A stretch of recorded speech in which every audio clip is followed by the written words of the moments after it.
सोचो, अगर किसी माँ का इकलौता बेटा भी उसे छीन लिया जाए, तो उस माँ पर क्या बीतेगी?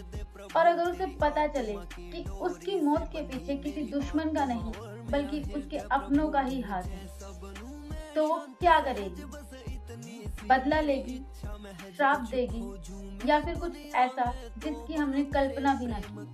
आज की कहानी एक ऐसे ही भक्त की, जिसकी भक्ति ने महादेव को स्वयं प्रकट होने पर मजबूर कर दिया। बहुत समय पहले एक ब्राह्मण रहते थे। उनका नाम था सुधर्मा और उनकी पत्नी का नाम था सुदेहा। दोनों ही धार्मिक थे, खुश थे और सम्मानित थे। लेकिन उनके जीवन में एक कमी थी कि उनकी कोई संतान नहीं थी।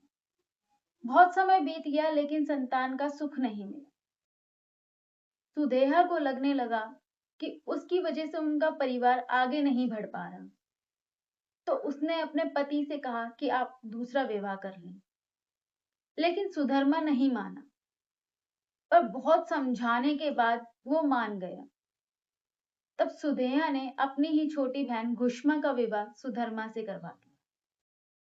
घुष्मा महादेव की परम भक्त थी। वो रोज 101 शिवलिंग बनाती, उनकी पूजा करती और फिर उन्हें जल में विसर्जित कर देती। ये उसका नियम था, उसकी भक्ति थी, उसका जीवन था। ऐसे ही दिन बीत गए, महीने बीत गए और फिर महादेव की कृपा से घुष्मा को एक पुत्र रतन की प्राप्ति हुई। जिस खुशी का इंतजार पूरे घर को था, वही धीरे धीरे सुदेहा के दुख का कारण बन गई। लोग घुष्मा की तारीफ करने लगे, घर में भी उसका मान बढ़ने लगा और यही देखते देखते सुदेहा के मन में ईर्ष्या जन्म लेने लगी।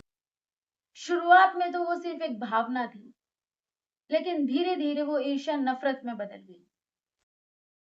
एक रात ईर्ष्या ने सुदेहा की बुद्धि पर पर्दा डाल दिया। कहते हैं सुदेहा ने घुष्मा के पुत्र की हत्या कर दी और उसका शरीर उसी सरोवर में डाल दिया जहां वो रोज शिवलिंग को विसर्जित करती। सुबह हुई, घर में शोर मच गया, लेकिन घुष्मा का व्यवहार सबसे अलग था। जब लोग रोते हुए उसके पास आए, तब भी घुष्मा ने अपनी पूजा करना नहीं छोड़ा। उसने कहा, जब महादेव ने दिया है तो उसी महादेव की इच्छा से सब होगा।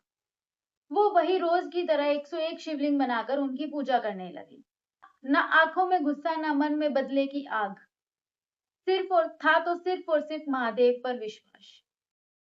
पूजा के बाद जब घुष्मा शिवलिंग को विसर्जित करने गई, तब ऐसा कुछ देखा कि सब लोग उसे देखकर स्तंभित खड़े रह गए। उसका बेटा जीवित खड़ा था, जैसे उसके साथ कुछ हुआ ही ना हो। उसी समय महादेव स्वयं प्रकट हो गए और महादेव ने कहा कि घुष्मा, तुम्हारी भक्ति ने मुझे प्रसन्न कर दिया है। और फिर महादेव ने सुदेहा के अपराध का उल्लेख किया और कहा, सुदेहा को उसके अपराध का दंड दिया जाना चाहिए। लेकिन यही इस कहानी का सबसे बड़ा मोड़ है, क्योंकि घुष्मा ने कहा, प्रभु, अगर आप मुझसे सच में प्रसन्न हैं, तो मेरी बहन को क्षमा कर दीजिए। ना दंड, ना बदला, सिर्फ और सिर्फ क्षमा। और ये सुनकर महादेव भी प्रसन्न हो गए। महादेव ने घुष्मा से वर मांगने को कहा, लेकिन घुष्मा ने अपने लिए कुछ नहीं मांगा। उसने प्रार्थना की कि प्रभु, आप सदा के लिए यहीं विराजमान हो जाइए। महादेव मुस्कुराए और उसकी प्रार्थना स्वीकार कर ली और वहीं प्रकट हुआ कृष्णेश्वर ज्योतिर्लिंग। कृष्णेश्वर की कहानी हमें सिखाती है कि सच्ची भक्ति सिर्फ पूजा नहीं होती, बल्कि विश्वास होता है और क्षमा कभी कभी सबसे बड़ी शक्ति बन जाती है। शायद इसीलिए 12 ज्योतिर्लिंगों में से कृष्णेश्वर की कहानी इतनी अलग और इतनी गहरी मानी जाती है। और अगर आपको लगता है कि क्षमा सबसे बड़ी शक्ति है, तो कमेंट में हर हर महादेव जरूर लिखना और ऐसी और भी वीडियोस के लिए मेरे चैनल को लाइक शेयर सब्सक्राइब जरूर करना। हर हर महादेव।